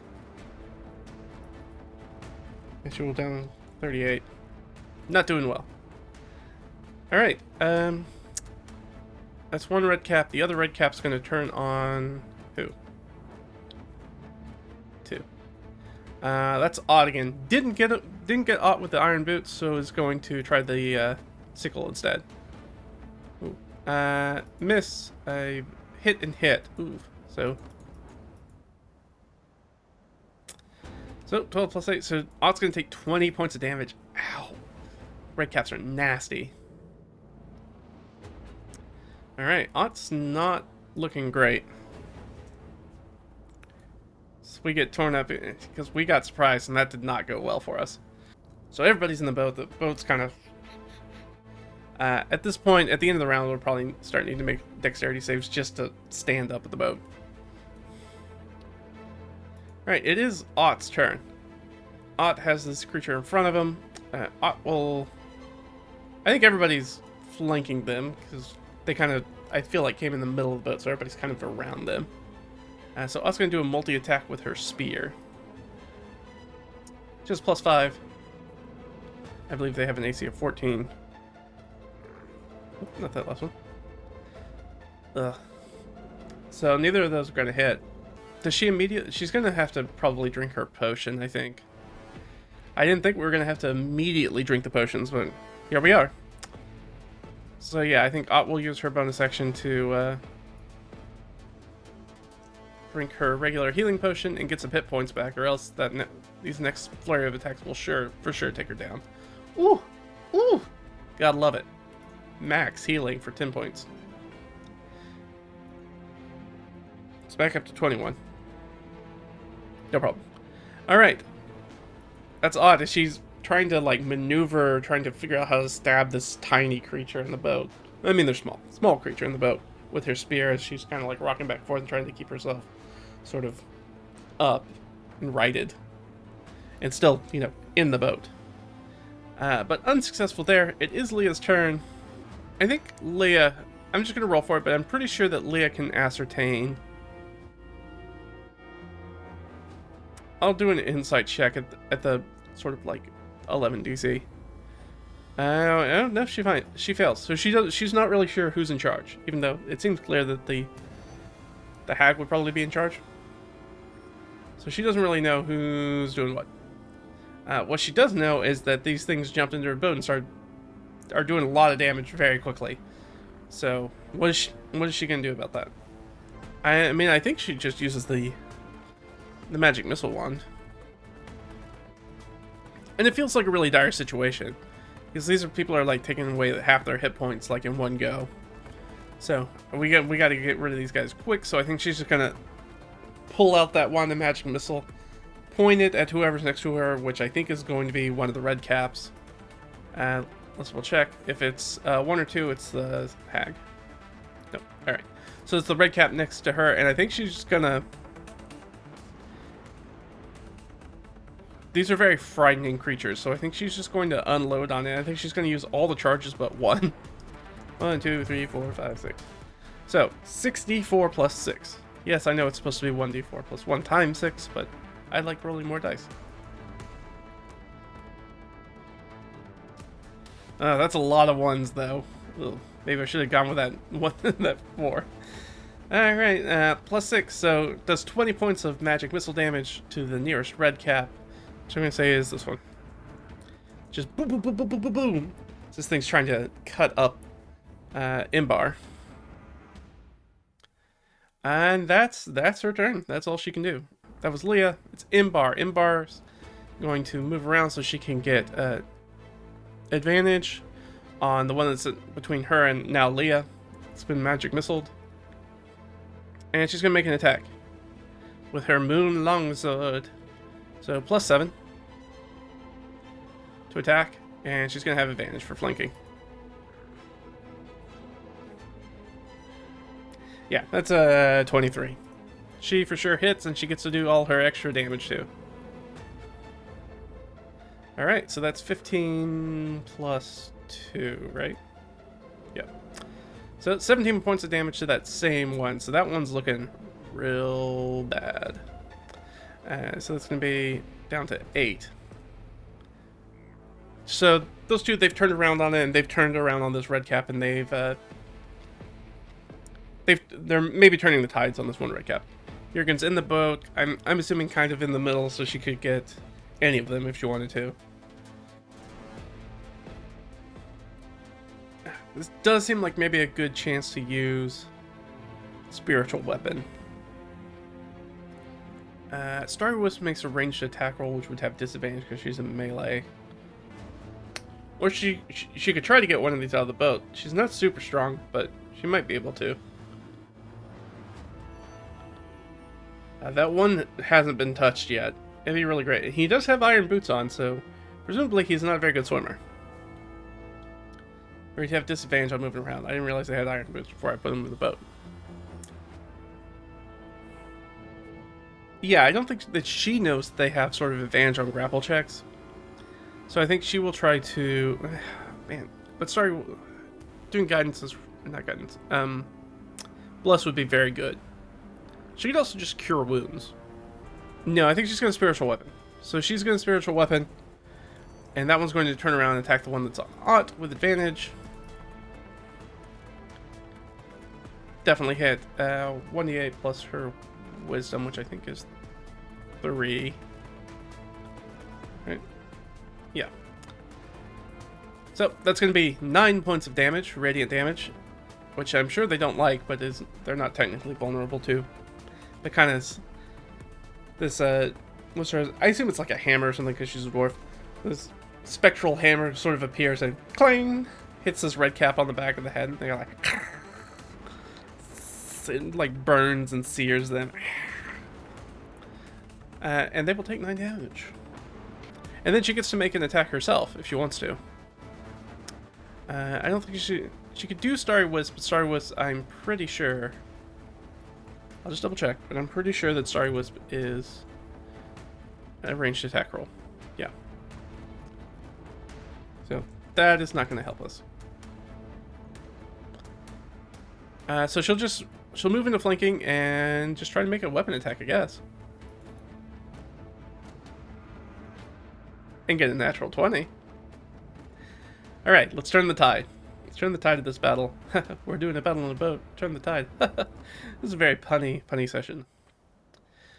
Alright, so 2d6 plus 1.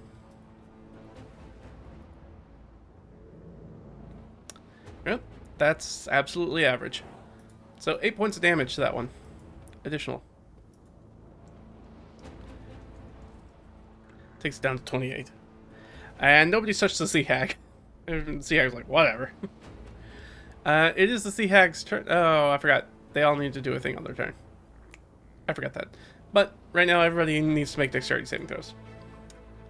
Everybody. That's everybody. Alright, so let's go down the line from the top. So that's going to be the Hag. The Hag's going to fail. The Hag falls back into the water. Red cap 1. Passes. Red cap 2. Passes. Ott. Oh no, Ott's in the drink. Leah's fine.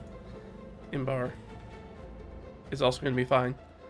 And Jurgen is also going to be fine. But she falls in the water. Thankfully, she doesn't have heavy armor on her, else that'd be a real bad time. But she fell in, but everybody else is fine. Okay, the Sea Hag's up. The Sea Hag is going to attack somebody. Just to see whoever she attacks. She has, well, she really only has 3 people to target now. 1, so Leah. Oh, sorry, I'm thinking. I have a vision in my head, so it's Ott, Jurgen. So Jurgen would be number 1 because Ott's in the drink. Imbar. Okay, so it is Imbar. So I just need to do that frightened condition just to see if Imbar has it. Imbar is definitely frightened, which means that the Sea Hag is going to use her Death Glare. Oh no! Oh no, she is frightened, and she needs to make a DC 11 saving throw. Or she just straight up drops to 0 hit points. Whew, okay. But we do need to update that. So she is frightened. Alright, well, now knowing that. So Imbar locks eyes with this thing, and they're just like, those eyes just like didn't disappear in the blackness, and just like Imbar feels herself kind of fall into them, and she feels like her grasp on like consciousness just start to slip away, and she kind of does the fighter thing where she like shakes her head and like, get your head in the game, and gets back to it. Okay, but we now know that that's a very dangerous creature to leave alive. So that may change how we deal with things. It'd be a great time to have that that poison that blinds a creature. That'd be really useful here. Alright. So, that was the Sea Hag. Oh, she was in the water. But so she will try to crawl back up. DC 11 again. Does she have a +1 to her athletics? She does. Okay, so she's back in the boat. I probably should have just tried to tip the boat over, but that's not what they're focused on. Okay, red caps. There's 2. One of them's gonna need to make for sure needs to make a morale check, but the first one doesn't. Ott's in the water, so you can't do anything about Ott, so she's going to turn on Jurgen. It's going to turn on Jurgen and do 3 sickle attacks. Miss. Pretty sure 16 hits her. Yeah. Alright, so we'll just do the 1, luckily. 1d4 plus 4, right? Yep. So 10 points of damage to Jurgen. It slices into Jurgen. Ah. And the other one needs to make a charisma saving throw. 10. That's right on the edge. It may or may not pass.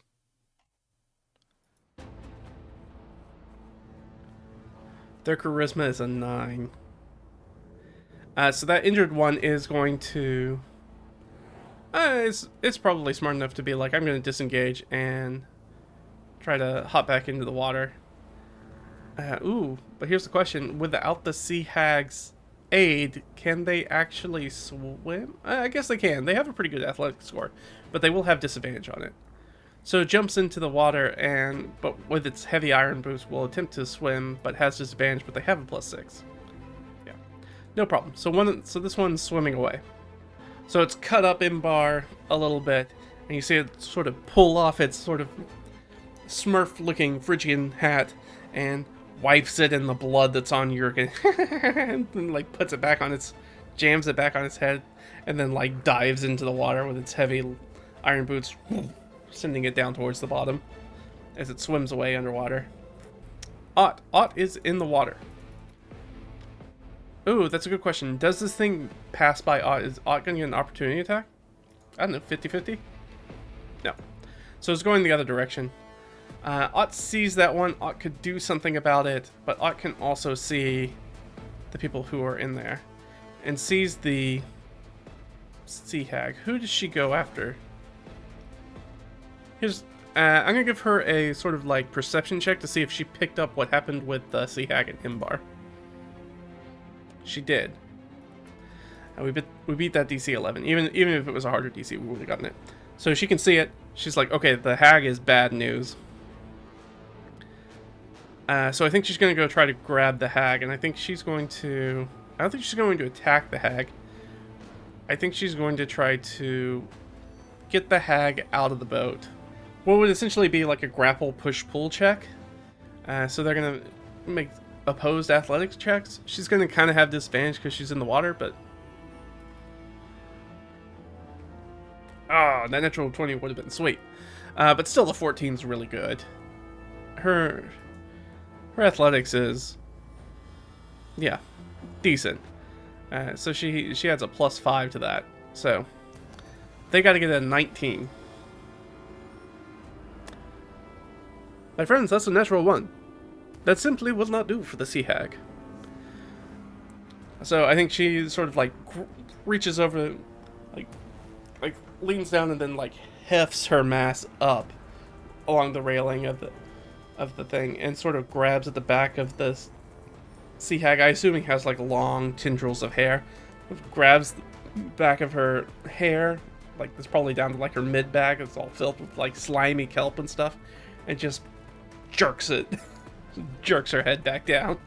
Just kind of whiplashes this creature back into the water.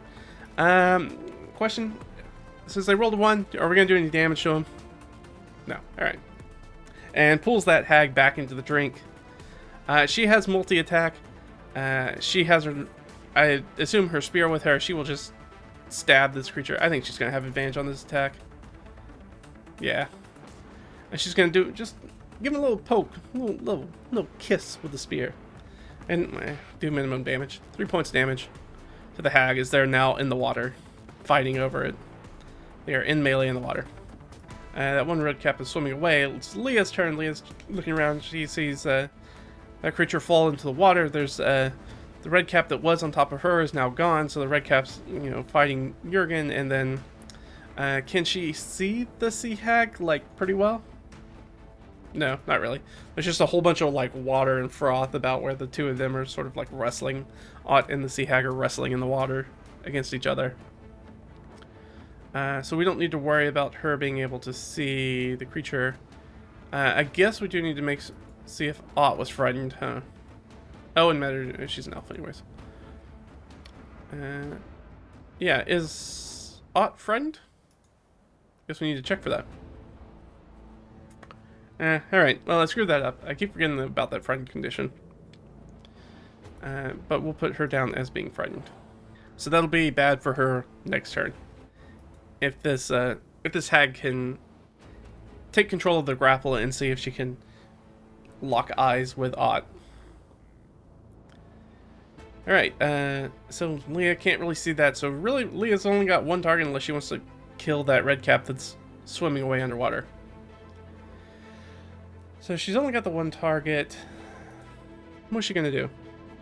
Ice Knife blows up, so we don't want to use that. I'm familiar with not using it. We could use a Chromatic Orb. I feel like Chromatic Orb is just a spell we just never end up using. Does Chromatic Orb... I feel like I never use the spell in any games of D&D. On a hit, roll the same number on 2 or more of the d8s. The orb leaps to a different target of your choice. Oh yeah, let's do that. against a different turn, the choice within 30 feet doesn't say that you have to see. So we can also throw this at the witch, or the sea hag.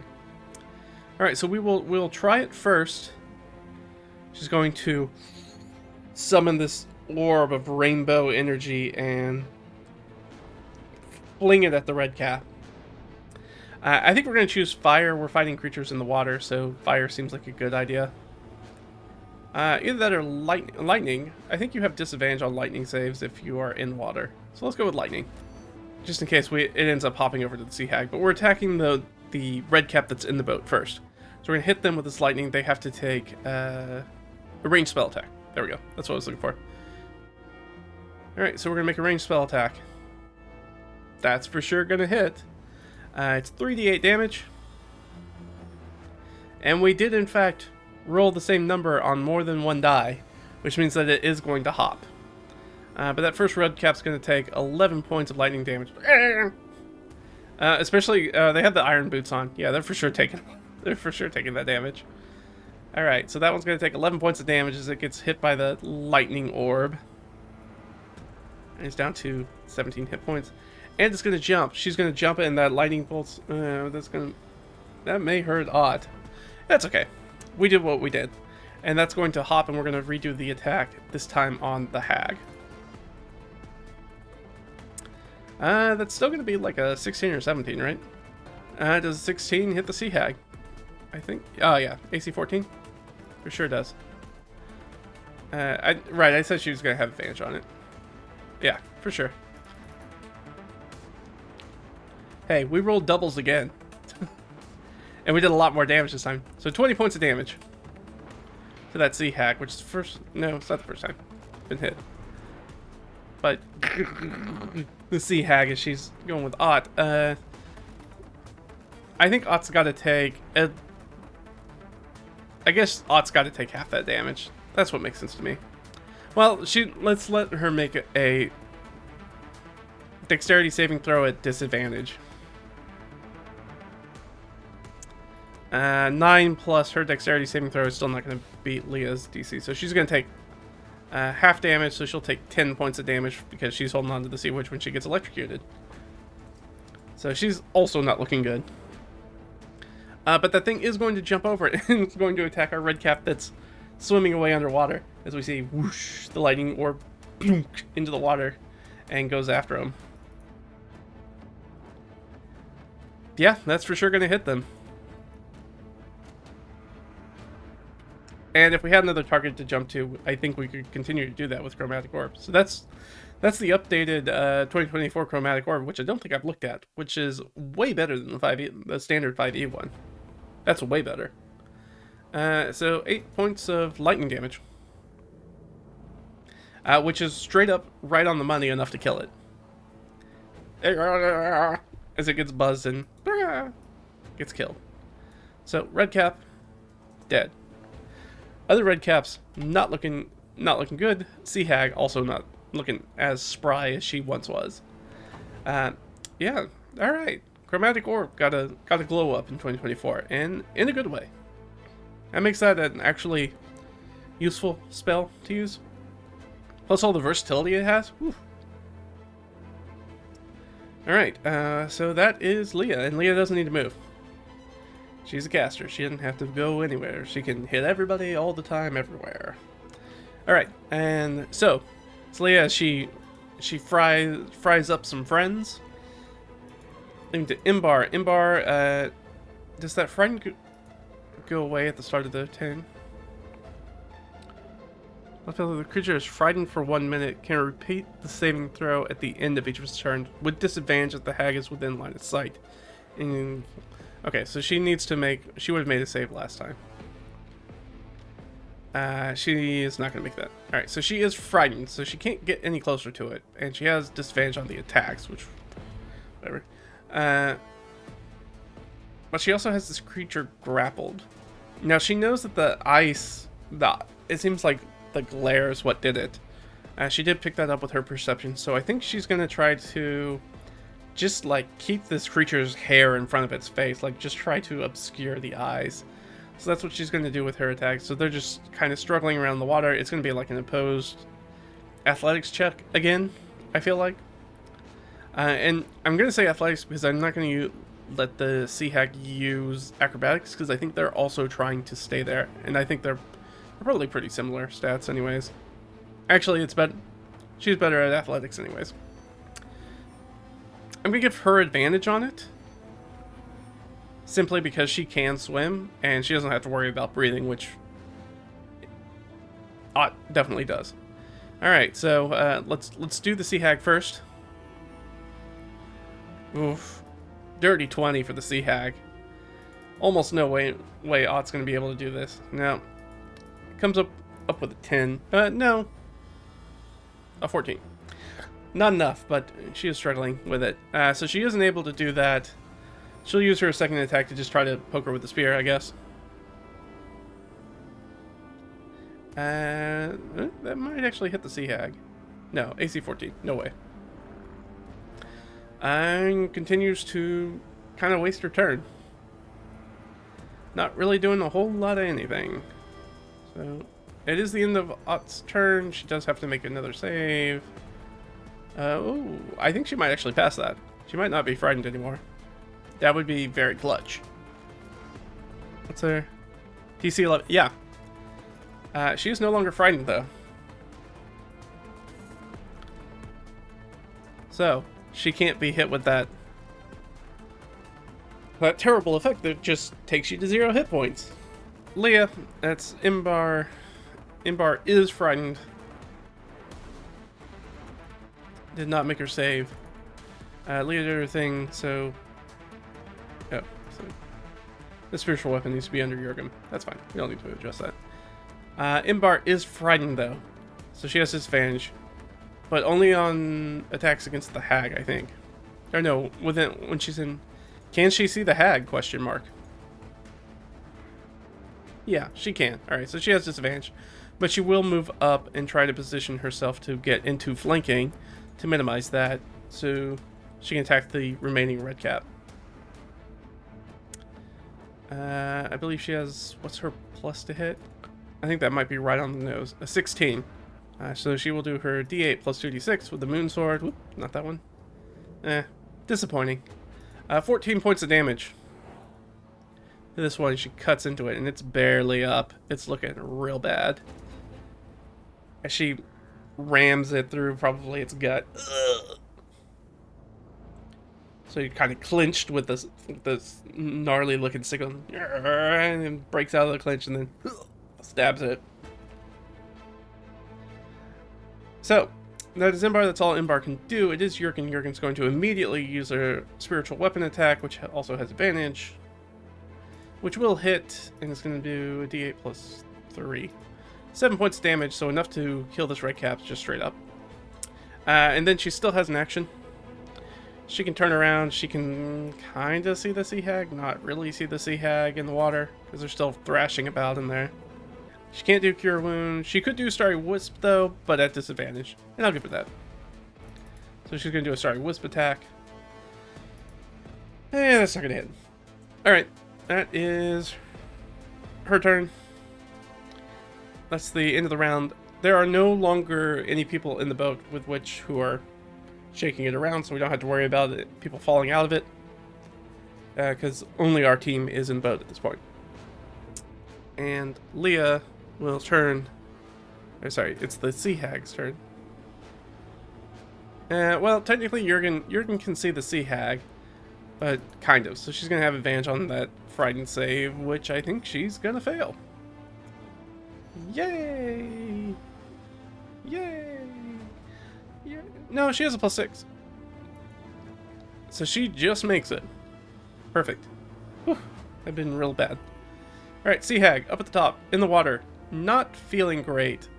Friends, gone. I think she's probably aware of that. Regardless, she's pretty close to half hit points. She's in the water. Odd's messing with her, so... She'll try to... she can't do the gaze on Ott, so instead she's going to try to escape Artis. So again, I'm going to give her... advantage... Ugh. Yeah, she's definitely going to get away. She has a +3 to that roll, 21. Oof. I mean, Ott could meet it, but she is also in the water, so I don't think she's going to beat her. No. So the Sea Hag is able to sort of like kick her way out of Ott, away from Ott, and probably just dive straight down. So question mark, can anybody see the Sea Hag on the way out?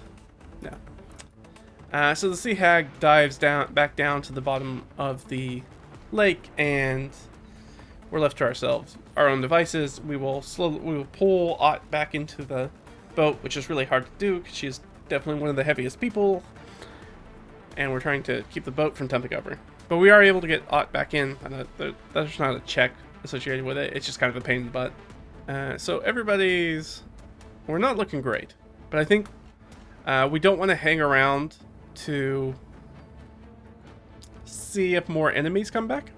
So I think we're going to try to push and try to move on. So we're going to push and move on. 3. Oh, and some other sort of thing that we encounter. Alright, so this is pretty much, we are at the threshold for the day. We push once more, we could at least get to the place where we're going to sort of portage the boat. We're going to get off the boat and hide it and move around to Rhinefire's lair. I think we'll do that, but we do need to figure out what sort of dressing we come across. So we're sort of like in the open ground, just paddling up the river. Let's see if there's anything interesting. 1 and 16. So a ruined boundary marker.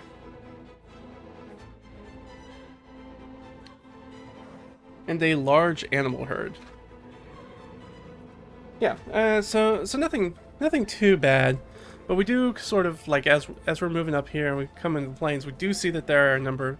There's sort of like a herd. Let's ask a question.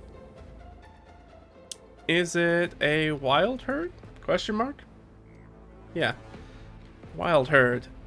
So we see a ruined boundary marker and a off to the side, and we've seen this boundary marker before. That's nothing particularly new or interesting to us, but we do see that there is a herd kind of moving through here, which might be like an antelope herd or something like that. They're sort of in the low pastures, but it is a wild herd. It's not like there's a shepherd or goat herd or anything with them. Swine herd, anything like that. So we just see some nice animals. So that's a nice little, that's nice and different. So I think we are going to do one more. We're going to push to at least get here. So let's do that. Let's push with a boat. All right, and that takes us +3. And is there anything that we come across? No. All right. No, +3. So up to an 18. So this threshold is also going to go up to 18. So now we have to make an active Constitution saving throw. So let's see. We are going to make some Constitution saving throws. It's a high DC. We're probably not going to make it. For Leah, that is unfortunately still going to be a fail. It is 17. Ott is going to be a fail as well. Imbar, fail as well. I don't really, and Jurgen's going to fail. All right, so everybody's exhausted. Everybody has 1 point of exhaustion. So we're gonna pull the boat up on shore in that place where we've pulled it up before. We take a way to sort of like hide it in some underbrush and tie it up so we can find it later. Leave a little marker for ourselves, but not somewhere where somebody's gonna run across it and maybe just take it from us. So we're gonna hide it. Let's do a little stealth. She's gonna have assistance. Jurgen will even cast guidance on her. We'll attempt to survival hide this.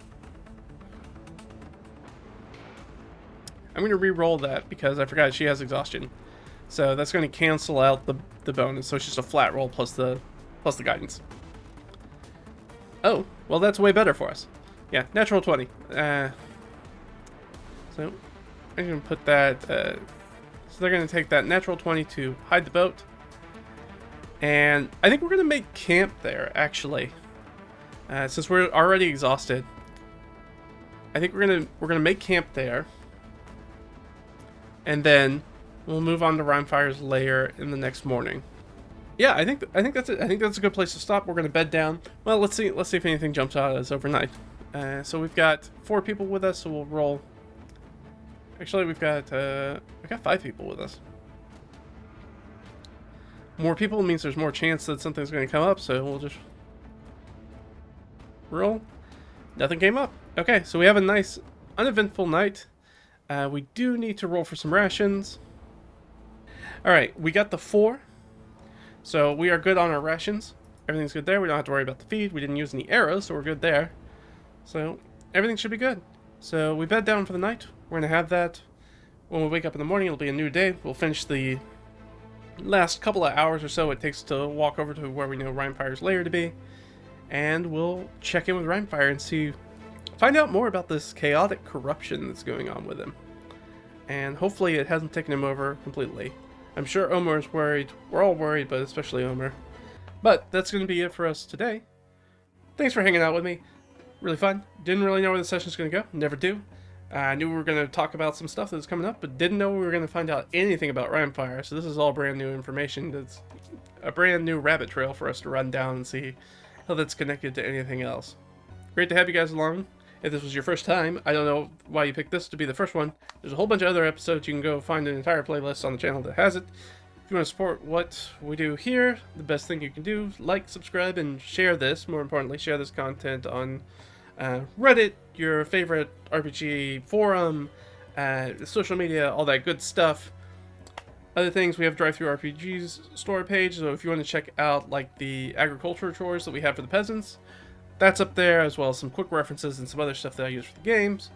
You can check out all that stuff. There's a coffee link in the description if you want to just give us a few bucks. That's always nice. But that's going to be it. It was lots of fun. Thanks for hanging out with me, guys. And I will see you guys next time. Alright? Bye-bye.